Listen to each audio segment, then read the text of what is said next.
नमस्कार दोस्तों, मैं हूं प्रतीक। स्वागत है आप सभी का मेरे चैनल। तो भाई, जैसा कि मैं आपको कई एक्सीडेंट्स को दिखाकर हमेशा ही ये बताता रहता हूं कि इंडियन हाईवेज कितना ज़्यादा खतरों से भरा है और इस पर चलना आसान नहीं है।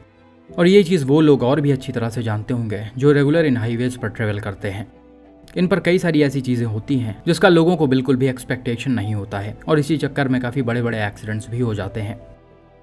इन्हीं में से सबसे कॉमन है रॉन्ग साइड ड्राइविंग। कुछ भाई लोगों को ऐसा लगता है कि वो अगर आधा 1 किलोमीटर हाईवे पर चल लेंगे तो क्या ही हो जाएगा, लेकिन इस आधा 1 किलोमीटर के चक्कर में वो अपने साथ साथ सामने वालों का भी बड़ा नुकसान करवा देते हैं। और ऐसा ही कुछ आपको आज के इस एक्सीडेंट में भी देखने को मिल जाएगा, जिसे कई सारे न्यूज चैनल्स ने शेयर किया है। अगर आपके पास भी किसी एक्सीडेंट का फोटो या वीडियो है तो प्लीज सारी डिटेल्स के साथ मेरे ईमेल, फेसबुक या फिर इंस्टाग्राम पेज पर शेयर करें। यह एक्सीडेंट रिसेंटली हरियाणा के नूह में डीजल टैंकर और रोल्स रॉयस फैंटम के बीच हुआ है। हिंदुस्तान टाइम्स के रिपोर्ट के मुताबिक रोल्स रॉयस से 4 पैसेंजर से दिल्ली मुंबई एक्सप्रेसवे से होते हुए जा रहे थे। सबसे आगे ये कार थी और उसके पीछे बेंटली एसयूवी और स्कॉट व्हीकल्स थी। तभी हुआ क्या कि नूह के पास किसी जगह पर रोल्स रॉयस का सामने से आ रहे डीजल टैंकर से टक्कर हो गया। यहाँ पर बताया जा रहा है कि टैंकर का ड्राइवर यू टर्न लेने के चक्कर में गाड़ी को कुछ दूर तक रॉन्ग साइड में ला रहा था और रोल्स रॉयस की भी स्पीड ज्यादा थी, इसलिए उसका ड्राइवर टाइमली कंट्रोल नहीं कर पाया और सीधा टैंकर में घुस गया। इसके अलावा ये भी हो सकता है कार का ड्राइवर किसी व्हीकल को ओवरटेक कर रहा हो और अचानक से ट्रक सामने आ गई हो।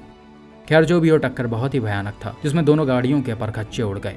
रोल्स रॉयस ने टैंकर को डायरेक्ट राइट साइड से हिट किया है जब ये यू टर्न ले रहा था तब, और यह इम्पैक्ट इतना जबरदस्त था कि टैंकर का फ्रंट एक्सल निकल कर बाहर आ गया और गाड़ी पलट गई।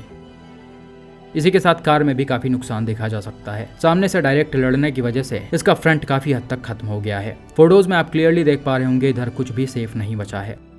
इसके अलावा इम्पैक्ट पीछे तक भी पहुंच गया है। कार का को ड्राइवर साइड वाला पिलर और रूफ कुछ हद तक मुड़ा है। हालांकि राइट साइड वाला हिस्सा सेफ है, ना तो इधर के पिलर में कोई नुकसान आया है और ना ही डोर वगैरह ज्यादा डैमेज हुआ है।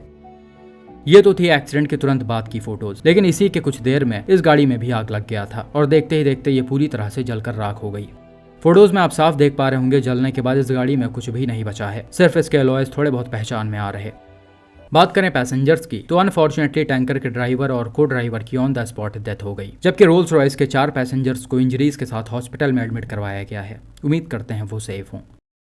तो भाई, यहाँ जो भी हुआ अनफॉर्चुनेट था और न्यूज रिपोर्ट के हिसाब से इसमें पूरी गलती टैंकर के ड्राइवर की थी। अनफॉर्चुनेटली लोग चीजों को समझ नहीं रहे हैं। वो बस थोड़ा सा टाइम बचाने के चक्कर में हाईवेज पर भी रॉन्ग साइड में चलने लगते हैं, जहां ज्यादातर गाड़ियों की स्पीड 100 किलोमीटर पर आवर से भी ऊपर होती है। ऐसे में कोई अचानक कैसे कंट्रोल कर पाएगा और खुद को और सामने वालों को बचा पाएगा।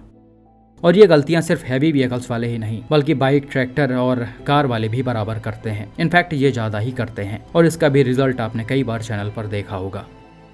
वाकई में ये बहुत ही दुखद है। लोगों को समझना चाहिए और अपने इस गलत हरकत पर कंट्रोल करना चाहिए। बाकी आपका इस एक्सीडेंट पर क्या मानना है, कमेंट में बताइए।